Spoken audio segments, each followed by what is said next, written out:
Los metales parecen estar en todos lados. Conforman la superestructura de nuestras ciudades. Con ellos podemos fabricar automóviles, anillos, heladeras. Pero ¿qué sabemos sobre ellos? ¿Qué los hace tan útiles y valiosos? ¿Qué hay de esa composición que les otorga brillo, conductividad, durabilidad, maleabilidad? ¿De dónde provienen? Los metales han dado forma a la civilización.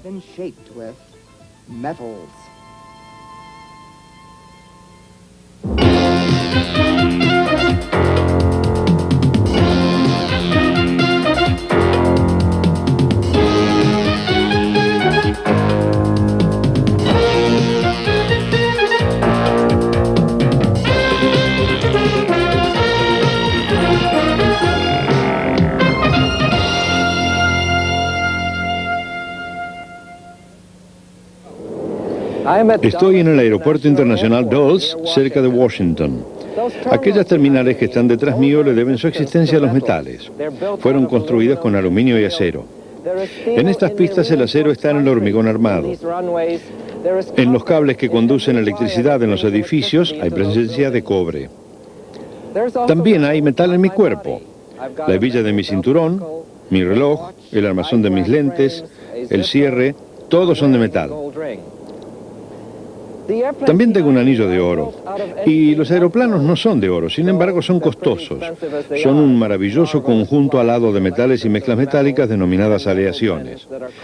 Las herramientas metálicas dieron forma a estos aviones y a su vez estos se convierten en herramientas de transporte. Pongo énfasis en las herramientas porque tanto en forma de herramientas como de armas, como el arado y la espada, los metales han construido nuestra civilización a lo largo de los miles de años que la conocemos como tal.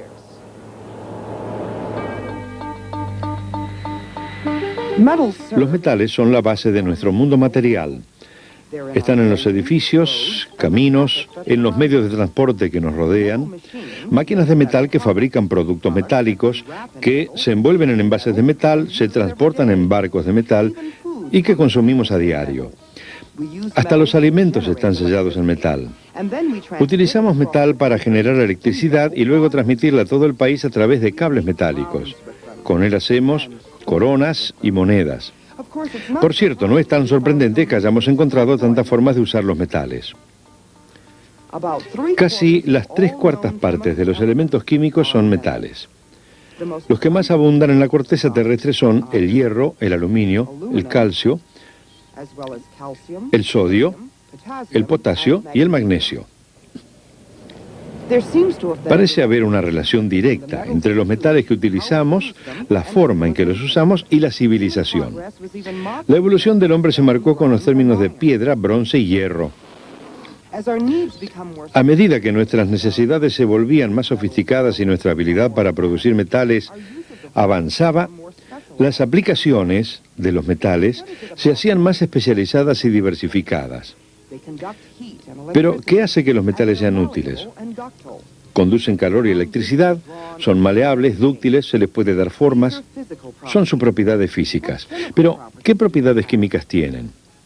La mayoría se oxida y durante ese proceso se den electrones.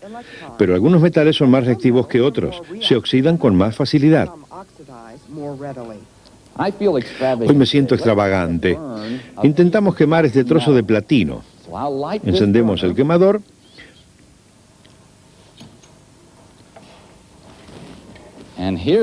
y aquí está nuestro trozo de cable de platino. Lo colocamos sobre la llama y veamos qué sucede. Bueno, como podemos ver, conduce muy bien el calor. En realidad está al rojo, pero no se está oxidando. Vamos a ver. Lo quitamos de aquí y lo dejamos enfriar. Una vez más conduce el calor fuera de él con gran facilidad. Y como podemos observar, ha vuelto a la normalidad. Muchísimo platino. Bueno, otros metales se oxidan con facilidad. Por ejemplo, este viejo tornillo oxidado se ha formado óxido de hierro. El hierro se oxida. El aluminio, por si no lo saben, se oxida con más facilidad que el hierro. Por eso, En esta competencia por el oxígeno, ¿quién ganará? ¿El hierro o el aluminio? Voy a mostrarles este pequeño experimento. Dentro de este recipiente de arcilla tenemos una mezcla de polvo de aluminio y herrumbre u óxido de hierro. Y tenemos esta tira de magnesio que utilizaremos como mecha para comenzar la reacción. Entonces, cuando se produzca la reacción, veremos que el aluminio reducirá el hierro del herrumbre y se formará hierro líquido, que fluirá hacia afuera del recipiente y será atrapado por el sistema que tenemos aquí. Durante el proceso, se liberará una tremenda cantidad de calor. Por eso deberé colocarme una máscara y alejarme.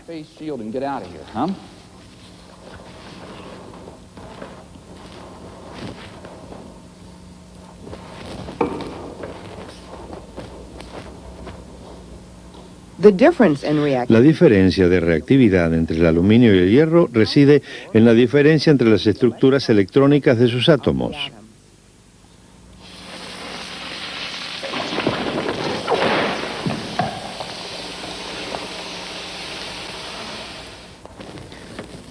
¡Wow! Esta sí que es una reacción, ¿eh? ¿Vieron fluir el hierro líquido hacia afuera? Vamos a ver si puedo pescar algo de ese hierro con este imán. Esto que acabamos de ver es un proceso térmico. Se aplica en la soldadura acuática. Los obreros ferroviarios lo usan para soldar vías. Miren, aquí está, la pepita. Bueno, lo que hemos visto es que el aluminio redujo el óxido de hierro o herrumbre a metal hierro.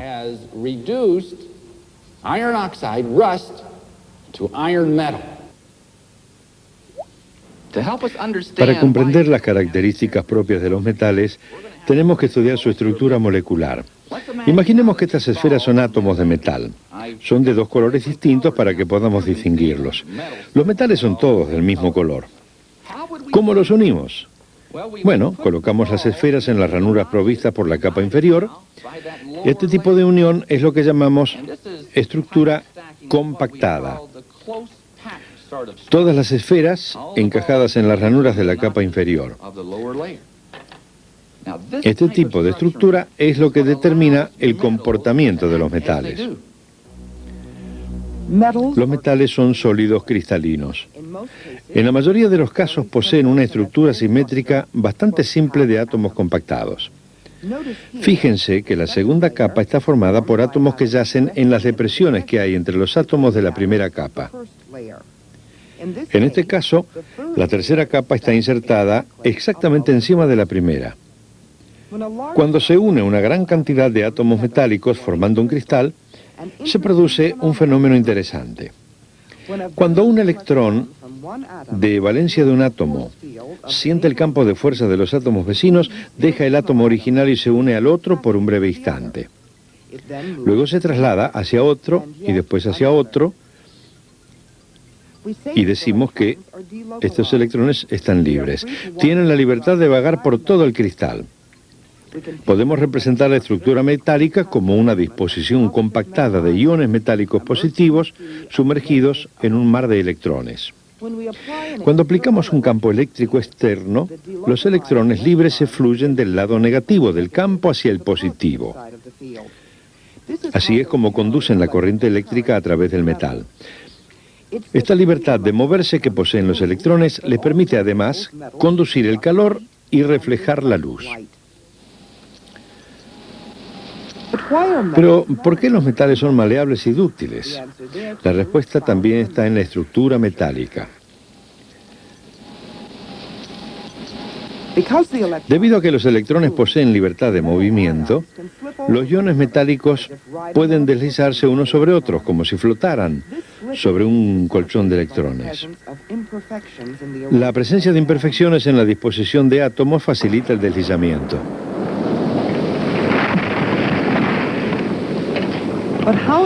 ¿Cómo extraemos los metales de la Tierra? ¿Y qué debemos hacer para que sean utilizables?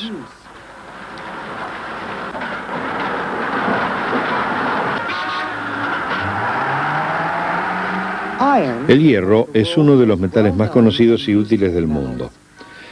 La forma más común de obtener hierro es a través de las minas subterráneas, como esta en Australia. Si es comercialmente posible extraer el metal de la mezcla mineral, denominamos ganga a esa mezcla. La mayoría de las gangas de hierro son óxidos, pero algunas veces podemos encontrar el hierro en forma de sulfuro mezclados con otras rocas. Al extraer una ganga de baja calidad, es necesario separarla de las otras rocas y de los residuos. Solo así se la transporta a la planta fundidora, donde se extrae el metal de la ganga.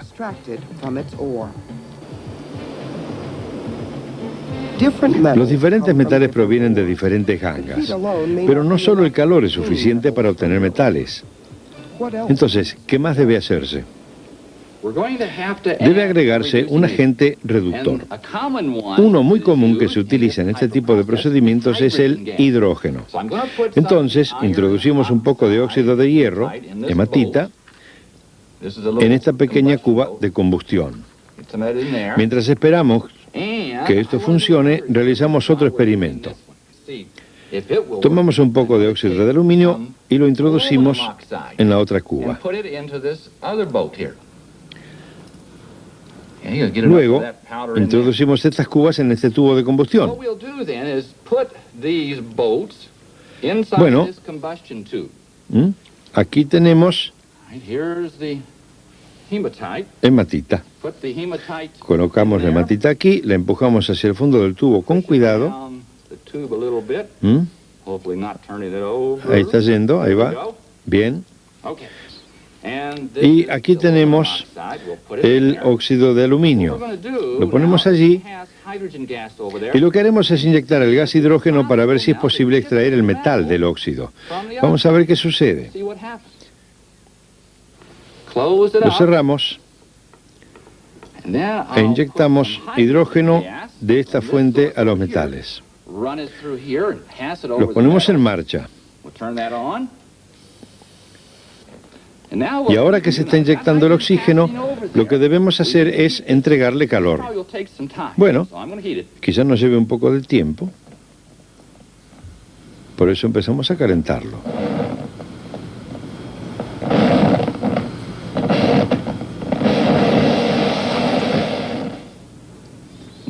Bueno, le hemos estado entregando calor por bastante tiempo, inyectando hidrógeno durante ese lapso.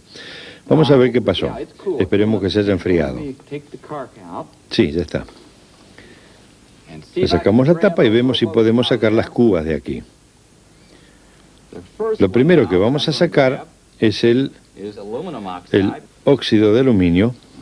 No se ve tan distinto a lo que era al principio. Después sacamos la hematita. Observemos cómo se ve. Bueno, se ve bastante diferente. Observemos aquel.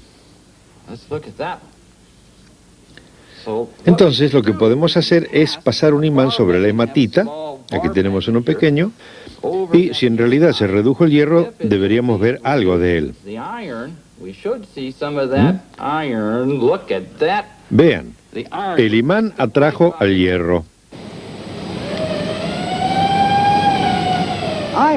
La forma más común de producir hierro es por medio de hornos de fundición como este.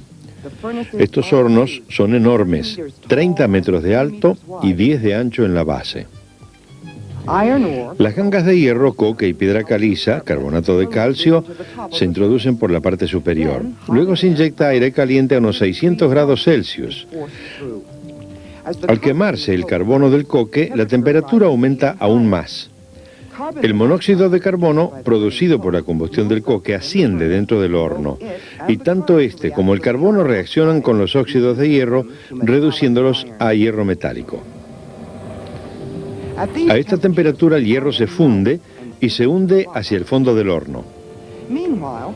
Mientras tanto, la piedra caliza se descompone produciendo óxido de calcio o cal, que luego reacciona con los silicatos o arena que podría haber en la ganga. El silicato de calcio que se forma emerge hacia la superficie. Pero en el caso del óxido de aluminio, este tipo de reducción no funciona. El aluminio no se podría obtener en el laboratorio, pues el hidrógeno no es un agente reductor efectivo. Se necesita una gran cantidad de energía eléctrica. Este proceso se denomina reducción electrolítica y tiene aproximadamente unos 100 años. Charles Martin Hall, graduado en el Oberlin College, a poco de haber egresado, inventó el proceso en 1889. Antes de esto, el aluminio era tan raro que se lo consideraba el metal de los reyes y las reinas. El óxido de aluminio se disuelve en una sal líquida y luego el líquido es sacudido por una corriente eléctrica de 130.000 amperes, reduciendo el óxido de aluminio a aluminio metálico. La energía requerida es enorme. Una planta de aluminio en Frederick, Maryland, utiliza casi un quinto de la energía total de salida de la Potomac Edison Electric Company. Sin embargo, una vez purificado, solo se consume un 5% de esa energía inicial para reciclarlo, lo que lo hace más económico. Estamos en el National Building Museum de Washington. Puede oírse el sonido de la renovación a mi alrededor. Aquella escultura es en realidad metal en láminas que conmemora la maravillosa propiedad de estos materiales, los cuales usamos en nuestros hornos, techos y conductos. Los metales en láminas que constituyen esta pieza incluyen plomo, acero enchapado en estaño, acero enchapado en zinc o acero galvanizado, cobre y bronce. Pues bien, el cobre, hermoso y brillante, es un metal puro en forma razonable, pero los otros son aleaciones, mezclas de dos o más metales, o de un metal y un no metal. Desde los comienzos de la metalurgia, una de las primeras tecnologías químicas, quedó claro que cuando se mezclan dos metales, a veces, no siempre, se obtienen propiedades, puntos de fusión, resistencias superiores a las de cada uno de sus componentes. La primera aleación, el bronce, una aleación de cobre y estaño, fue tan importante que una era llevó su nombre. Al poco tiempo que comenzó a utilizarse el bronce, se descubrió otra aleación, el acero. El acero, más que cualquier otro metal, dirige la economía del mundo moderno. Por lo general, el acero se fabrica a través del proceso básico del oxígeno. Se llena un horno con hierro de fundición, piedra caliza y residuos de acero. Primero se queman las impurezas con un soplido de oxígeno. Luego se agregan cantidades cuidadosamente medidas de carbono para obtener la aleación, acero, que es más fuerte que el hierro. Pero ¿cómo puede ser que agregando pequeñas cantidades de carbono se fortalezca el hierro? Al agregar pequeñas cantidades, más o menos una parte por mil, como el átomo de carbono es más pequeño que el de hierro, se incrusta en los espacios intersticiales del cristal. Esta pequeña modificación en la estructura cristalina del hierro dificulta el deslizamiento de los iones de hierro. Por eso el acero es más fuerte que el hierro. Esto es la Armco Steel de Baltimore. Aquí se fabrica acero inoxidable. El ingeniero metalúrgico Gerald Gilazella. Fabricamos aleaciones básicas, quizás 3 o 4 docenas, pero contando las variaciones en las que agregamos un poquito de esto y otro poquito de aquello, podemos llegar a fabricar entre 200 y 300 variedades, más que la Heinz Ketchup. Una aleación es fundamentalmente hierro, como metal base, al que se le agrega algún otro elemento de la tabla periódica, como ser cromo, aluminio, níquel o cobre. Se podría agregar una pizca de azufre, lo cual lo hace maquinable. Aquí tenemos 50 toneladas de hierro fundido. Una pizca de cromo podría ser tanto como media tonelada. Una pizca de boro podría ser tanto como unos pocos kilos. Aún estoy acusado de ser un médico brujo, por así decirlo, con unas pizquitas de esto y otras de aquello. Pero nosotros sí sabemos lo que hacemos.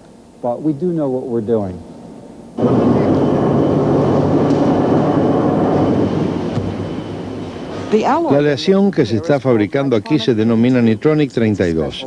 Es una aleación especial que se entreteje formando mallas y se introduce en la colada de hormigón. Las placas de hormigón se usan luego para guarnecer de la erosión las orillas del Mississippi. Cualquier variación simple en la composición produce una nueva variedad de aleaciones. Antenas de autos, paletas de turbina, son utilizadas estas aleaciones para hacerlas. Como las aleaciones entran en la tendencia de la vida estadounidense, ganan especial importancia los elementos necesarios para hacerlas. Pero en los Estados Unidos no poseen yacimientos naturales de algunas gangas que otros países sí tienen. El níquel proviene principalmente de Canadá. El cromo proviene de Rodesia, en algún lugar de África, o en algunos casos de la Unión Soviética. ¿Qué pasaría si de pronto no pudiéramos importar metales que necesitamos para fabricar nuestras aleaciones, como el cromo o el níquel? ¿Cómo podríamos diseñar y sustituir aleaciones para fabricar los productos que necesitamos? ¿Cuán dependientes somos de estos metales? Los motores que lanzan este misil y los timones que lo guían están fabricados con superaleaciones que pueden soportar temperaturas y presiones extremas. Por lo general, están hechas de hierro y níquel o hierro y cobalto. El doctor Lance Davis. Las fuentes de cobalto se encuentran fuera de los Estados Unidos, por eso se lo considera un material estratégico. Obtenemos propiedades excepcionales de las superaleaciones de cobalto, pero quisiéramos producirla lo más económicamente posible y que no fuera susceptible de pérdidas de reserva debido a cambios en el clima político en otro país, ¿no? Pero las aplicaciones de las superaleaciones no están limitadas a los misiles o a la exploración espacial. Este avión de 80 toneladas está por aterrizar. Su tren de aterrizaje debe soportar el peso y absorber el calor generado por los frenos. Hay 3.300 aviones iguales y cada uno tiene un promedio de 10 ruedas. Cada una cuesta $8.000 y estas se gastan. La corrosión por sales y la presión son los dos factores preponderantes. Nuestro interés en el aluminio está relacionado con las diferentes aplicaciones en las que la resistencia a la corrosión y a las altas temperaturas podrían mejorarse. Esto es papel de aluminio. Química y físicamente es muy distinto al papel común. Es una aleación que contiene hierro, silicio y otros elementos. En una fundición común como esta, el metal se enfría con lentitud y los otros elementos se combinan cristalizándose juntos. Se forman puntos débiles y se producían fracturas. Pero los investigadores de la Allied Signal Corporation descubrieron que si se enfriaba la aleación fundida con rapidez, unos cientos de grados en una fracción de segundo, el aluminio se solidificaría antes que los cristales se formaran. Eso creó una nueva aleación de aluminio. El aumento de su fuerza proviene del hierro y la buena resistencia al calor del silicio. Ese es el fuerte del material científico, tratar de controlar, usar los cambios químicos y de proceso para producir un material que posee las únicas propiedades requeridas para una aplicación en particular. Todo depende de la aplicación que uno tiene en mente y las propiedades requeridas para ella. Pero hoy en día la gente tiene muchas ideas y sueños que están limitados principalmente por la disponibilidad de materiales. En resumen, los metales se utilizan para dar forma a la estructura de nuestras ciudades, pero hay muchos con muchas aplicaciones diferentes, desde joyas hasta vigas de acero. Las 3/4 partes de todos los elementos químicos conocidos son metales. Los más abundantes son hierro y aluminio. Los metales son maleables y dúctiles. Pueden doblarse, molerse, estirarse. También conducen el calor y la electricidad. Estas propiedades derivan de su microestructura. A nivel microscópico, los metales son sólidos cristalinos con una estructura atómica compactada. Dentro de los cristales, los átomos de valencia son libres de vagar a través del cristal. A la vez que todos los metales tienen muchas propiedades físicas y químicas comunes, también poseen grandes diferencias. Por eso las técnicas para obtenerlos varían. Para obtener hierro se utiliza la reducción química y para producir aluminio se utiliza la reducción electrolítica. Las aleaciones son mezclas de metales y otros elementos los que dan como resultado nuevos materiales con propiedades y aplicaciones nuevas. Algunos países no poseen depósitos de gangas que otros sí tienen, por eso tanto la escasez como el costo promueven el desarrollo de nuevas aleaciones. Ha sido un largo camino lleno de arte, artesanía y ciencia, desde el cobre y el bronce hasta la superaleación de hierro-níquel, y aún hay más. Hasta ahora solo hemos hablado de las propiedades mecánicas de los metales y aleaciones, su resistencia, su maleabilidad, pero hay más sobre los metales que lo hacen valiosos para el hombre. Su brillo, como en los espejos, su magnetismo, las características únicas del hierro como imán, que hicieron posible la brújula y la navegación, o, en nuestro siglo, la conductividad eléctrica.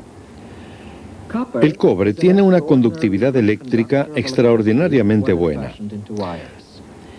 A comienzos de siglo se descubrió un nuevo fenómeno en algunos metales y aleaciones. Estos metales conducían electricidad sin resistencia, pero lo hacían a muy bajas temperaturas, donde no eran útiles. Algo cambió alrededor de 1986. Primero se fabricó un material, luego otro. Estos eran superconductores de alta temperatura. Permítanme mostrarles uno. Contiene itrio, un raro metal térreo, las esferas azules, el bario, un metal alcalino térreo, las esferas blancas, nuestro viejo amigo el cobre y el omnipresente oxígeno, toda una cruz en la tabla periódica. Este material es un superconductor y a una temperatura tan alta que creo que pronto se fabricarán cables e imanes con él. Todavía hay nuevos metales y aleaciones esperando por ser descubiertos.